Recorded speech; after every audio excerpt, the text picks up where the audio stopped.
Welcome to the Explore Real Estate Show. I am James Boslaw, your Fredericksburg area realtor and vacation rental investor. And this show is all about real estate in the Fredericksburg area, the Fawn Lake community, and the vacation rental space.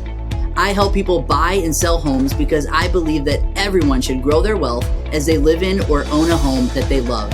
I also believe that everyone should feel confident when buying or selling a home, and confidence comes when you are well educated and informed. And that's what this show is all about. Enjoy the show. Hey everybody, welcome to the Explore Real Estate Show, where in this episode we are going to cover over the topic, what is a secondary home and are they hard to buy, as well as other frequently asked questions regarding secondary home loans. So this is something that I'm very passionate about. It's something that I'm personally invested in. And because of that, what I have come to learn is that there are a lot of misunderstandings around what a secondary home is and how hard they are to obtain and how you can leverage them. And so we're going to make that the focus of this episode. There are a lot of things I want to talk about in a very short amount of time. So I'm just going to dive right in. So first, let me say this. Not all vacation rentals are secondary homes. Not all secondary homes are vacation rentals. There is a very specific purpose of a secondary home, which I'm about to share with you. And what I'm about to share with you is the definition of a secondary home from the perspective of a lender. There are different perspectives regarding a secondary home when you're the IRS, but we're going to talk about that in future episodes. But from the perspective of a lender, this is how they view the difference between a primary residence and a secondary home. And I'm going to read this so I don't screw it up. But a primary residence is where you spend the majority of your time. Second homes are defined by how you use the home. You must occupy the property for a portion of the year, but it cannot be where you live day to day. Really general, very self-explanatory. And by the way, they want that general for a reason. They don't need to have you at a secondary home for a certain amount of days out of the year. All the lender wants to know is that that is not your primary place of residence. It's not where you spend the majority of your time, and that you'll spend some portion of the year at the secondary home. That's all they want to know. That is a secondary home. Now, the second misunderstanding that most people have around what a secondary homes is how much money do you need to have to purchase one? Most people, when you talk to them, they think that a secondary home, that you need to have 20% down for a down payment. And that is just not correct. Now, there are a lot of advantages to putting 20% down in a secondary home. You absolutely can do that, and you would avoid mortgage insurance if you put 20% down, which is great. But the minimum amount of money that you would need to put down on a secondary home is 10%. And I own 2 secondary homes, and I put at least 10% down in those homes. And so that's the least amount that you would need to purchase a secondary home. And when I share that with most of my friends and clients, they're shocked as if they didn't know that. And so there are probably a lot of people listening to this episode that maybe purchasing a secondary home is not as hard as you thought because you only need 10% down and not 20% down. So I just want to clarify that a secondary home, you only need 10% down. They will take a look at your debt to income ratio, make sure that you qualify, all of that good stuff. But you only need to put 10% down to have a secondary home. Now, why would one consider owning a secondary home? Let me just share with you a few reasons.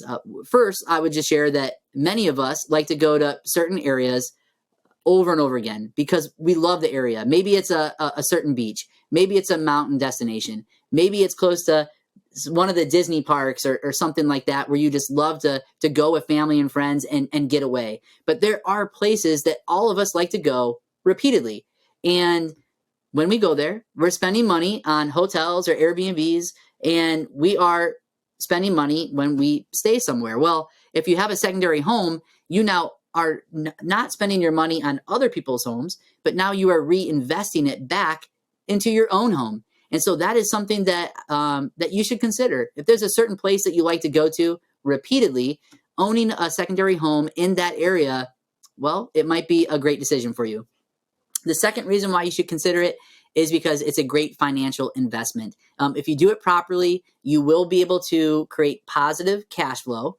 That is the goal, is to create positive cash flow. But even if you don't create positive cash flow, at the very least, you're offsetting the costs of owning a home in an area that you love.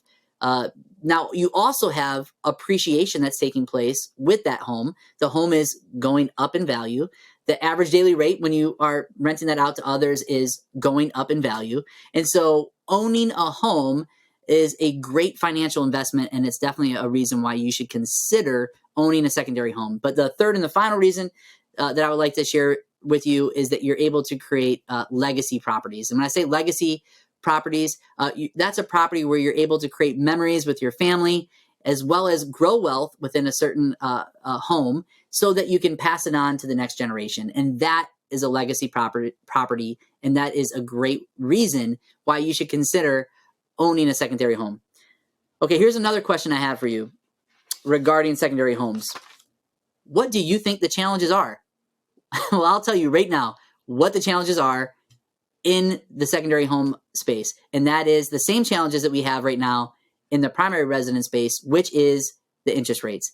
As the recording of this episode, it is April of 2023. And right now, the primary residence interest rates are in the low sixes. And the interest rates for secondary homes are going to be about 0.5% higher than where the primary residence interest rates are. So right now, we're looking at 6.5 to 6.75% interest rate for secondary homes. And that does make it more difficult when you're crunching the numbers.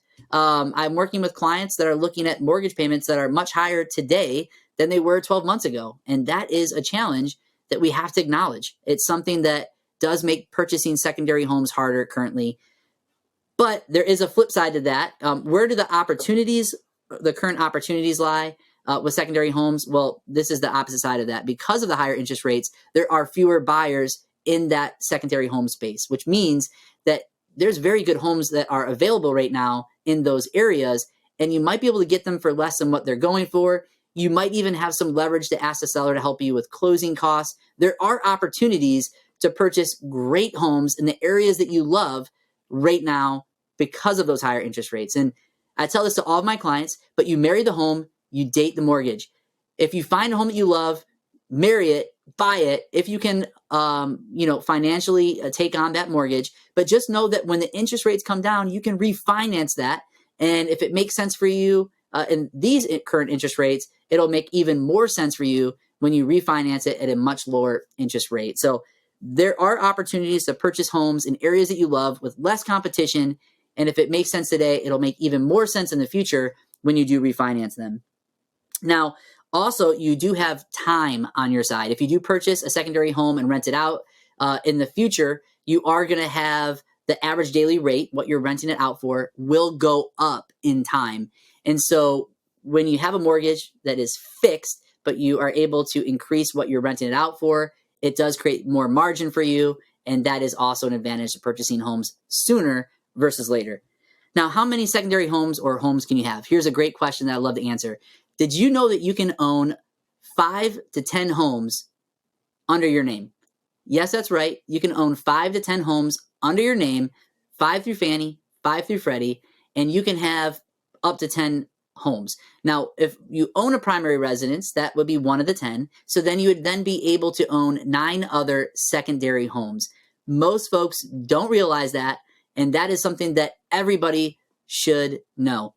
What you also should know is after 12 months of owning a secondary home and providing the rental income from that home, when you go to pre-qualify for another secondary home, the lender will be able to use that income as they are pre-qualifying you. And that is something that will help you probably obtain more homes than what you think you could have. But the max is 10, 5 through Fannie, 5 through Freddie, and that is something that everybody should know. Now, what are the short-term goals of owning a secondary home?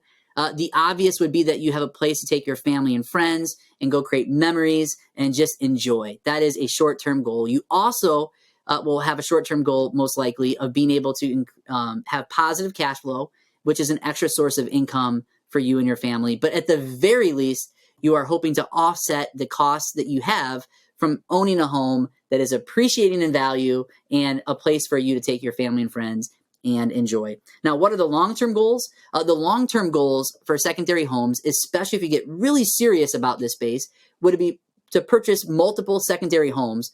Once again, the max of homes that you can have is 10, so 1 primary residence and 9 secondary homes. But those that get very serious about real estate and investing in secondary homes, the long-term goal is that you own several homes that have appreciated in value, and you have a lot of equity in those homes, so that if you want, you could start selling them and you can actually get nicer homes, or you can pay off the homes that you want to keep. And now you have even more cash flow because you're hopefully going to pay off your homes and you won't have a mortgage. And you'll be able to also have nicer homes in the areas that you enjoy. And the long-term goal would be to have a handful of homes that you absolutely love that are paid off and you don't owe a thing on them. And when you are using them, you're enjoying them more because you're debt-free. You're enjoying that home that you own outright, or you're able to rent it out and experience more cash flow because you don't have that overhead, that mortgage anymore when you're not in that space. So these are some of the long-term goals. But as I mentioned earlier, you're also creating legacy properties that you could pass down to your next generation and the generation after that. These are homes where you are creating memories consistently in the same spaces with the same people. And it's something that everyone can enjoy and look forward to.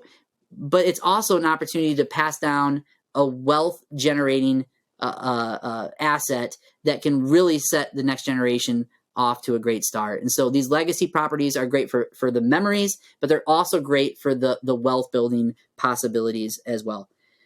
Whew. Okay, there's probably more to cover on this topic of secondary homes, but I just wanted to make sure that I communicated the basics to you. And if you have more questions about secondary homes, maybe you're like, wow, after listening to this today, maybe I am in a better position to purchase a secondary home than I thought. Well, if you have more questions about that, you can always contact me about this topic or others and get some expert advice at my website, which is explorewithjb.com. You can contact me there, and I'd be more than happy to follow up with you and answer any questions that you have about this or anything else pertaining to real estate. I also want to remind you that if you're enjoying this show, you can follow it by Apple Podcasts. You can go to Apple Podcasts and follow the show if that's where you would like to listen. Or if you are watching this on YouTube, you can just click the subscribe. And every single time a new episode comes out, you will be notified. And that is the best way to follow the show.